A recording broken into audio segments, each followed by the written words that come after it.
In fact, following this barrage of missiles overnight, rescuers are inspecting damage across Tel Aviv. Visuals show buildings hit and debris scattered after cluster missiles swept through the night skies. Authorities continue assessing the impact and ensuring civilian safety amidst the ongoing attacks. So it has been a turbulent night for Israel.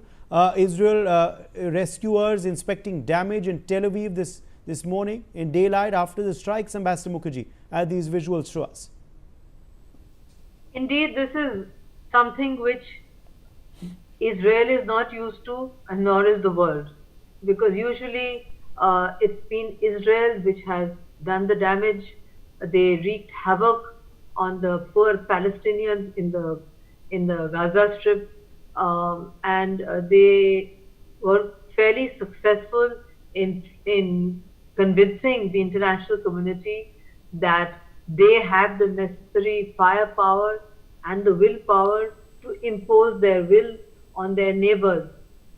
This is after a very long time that a country that is inimical to Israel and denies its right to exist has been able to create this kind of havoc, going through the so-called invincible iron shield, iron dome, which Israel has created. It just goes to show that it's not just ballistic missiles, but even the cheap little drones, how much damage they can do. It has completely, in fact, changed warfare, and I'm sure my co-panelists will agree with me. The conventional kind of warfare that used to exist has been completely transformed. So I think if this kind of havoc continues, it will be difficult for the Israelis to lose faith and agree for talks.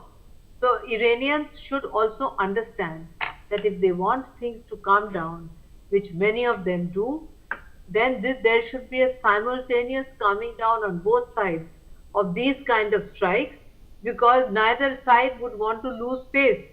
This is also a face-saving exercise.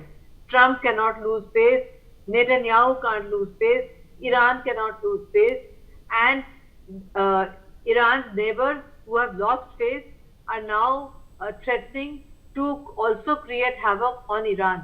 So this is really a time when things need to calm down, and I think that over the next few days we would see the shape of things. Yes. The oil markets did respond very positively. There are skeptics there who say that Trump did it deliberately because he wanted to stop the slide. I don't quite agree with that. Okay. I think there must have been back channel talks. It's not possible for the President of the United States to make so many false statements about such a serious issue. Okay. There must be back channels, and those back channels will show their results in a couple of days. All right. More news, in fact, also coming in now. According to reports, Iran's IRGC has just released before and after satellite images claiming they have hit two key US radar systems in Bahrain. The IRGC states that a Patriot MPQ-65 fire control radar and a TPS-75 early warning radar have got damaged in the attack. So not only have they claim they've hit these radar systems of the United States in Bahrain, Major Lastana, but they have released pictorial evidence of before and after as well.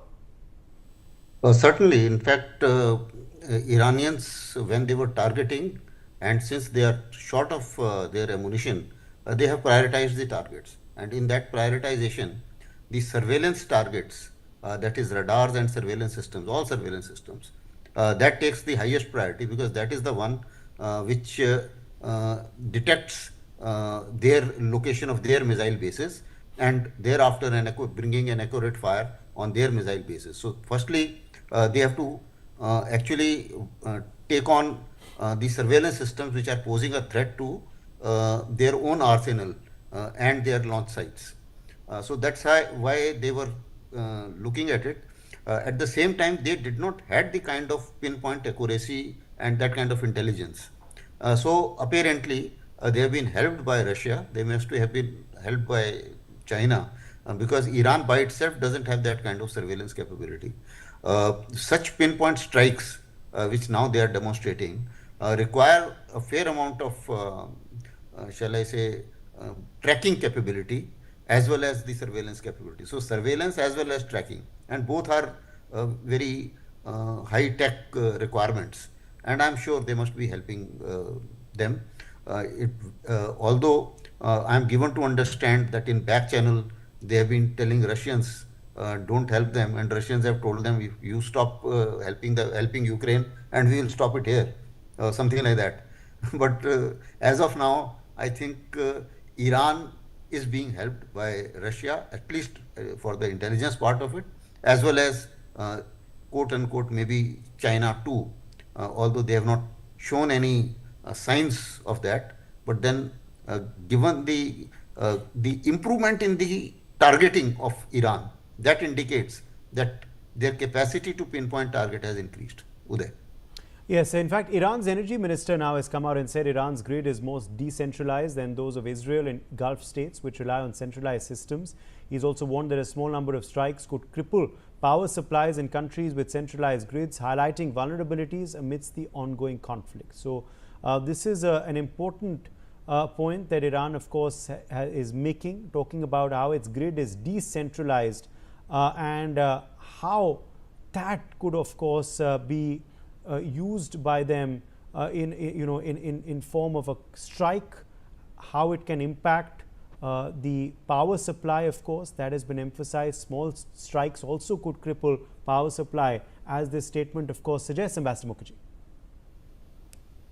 Absolutely, and I agree with my co-panelists that the Russians have been supplying them with intelligence, and you can see the difference now in the manner in which they are targeting the enemy, their strategic assets, and definitely they are going after the American bases in the neighboring countries, which is why there are confirmed reports that many of the American strategic assets are being moved out of these bases. They are being moved out completely. Some American warships, I'm told, are moving out of that area, etc., etc. In other words, the Americans want to make sure that they don't suffer any catastrophic loss, which would lead to a terrible loss of face for Trump and Trump's administration.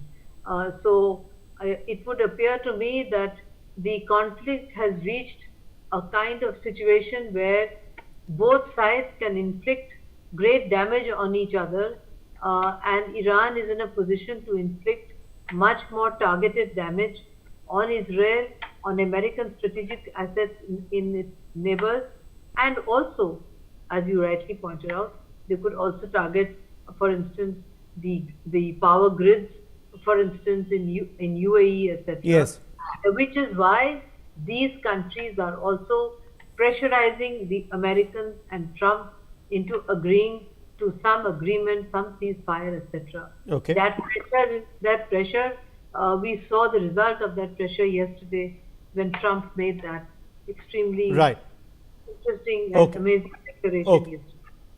We've run out of time. Appreciate our guests joining us with their perspectives on this big story that we are continuing to track. Let's take a quick break.